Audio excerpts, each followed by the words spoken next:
मम्मा, लगता है गांव से आप बड़ी कामयाब लौटी हैं। ठीक पहचाना। माँ पारा जिंदगी में तो मेरे लिए लकी साबित नहीं हुई, जितना मरने के बाद। अब देखो ना, इधर इसका बेटा दोनों हाथों से हम पर पैसा लुटा रहा है और उधर उसका शौहर मजे से ब्लैकमेल हो रहा है।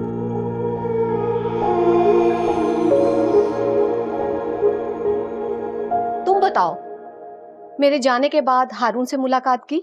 नहीं, मैंने उसे कॉल की थी और वो आने के लिए तैयार भी हो गया था, लेकिन उसके घर में कोई लड़की है निम्रा, वो हारून पे बड़ा रोब जमा रही थी और हारून भी उसे टाल नहीं सका। इनफैक्ट उसने मुझसे माजरत कर ली।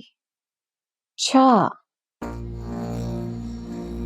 कौन हो सकती है? पता तो लगाना पड़ेगा, बल्कि पत्ता काटना पड़ेगा। बिल्कुल ठीक कह रही हैं आप। मैं कुछ दिनों बाद जा रही हूँ हारून की तरफ। उसके घर में जो बैठे हैं ना, उनसे मुलाकात बहुत जरूरी है। उसकी दादी तो मुझे देखते ही पहचान लेगी, बहुत शोर मचाएगी बुढ़िया, मगर उस बिचारी की सुनेगा कौन? वैसे मम्मा, मुझे नहीं लगता हारून इन लोगों को ज्यादा पसंद करता है।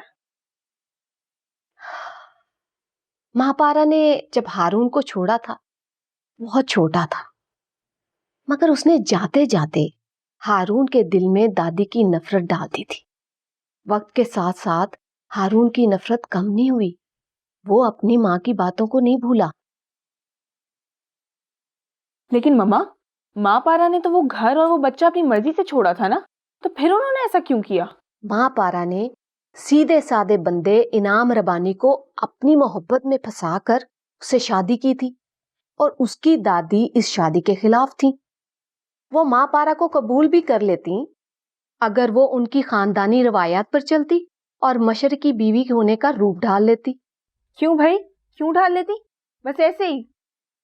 साशा, माँ पारा ने बेवकूफी की थी, जल्दबाजी की और सारी उम्र बेसकून रही।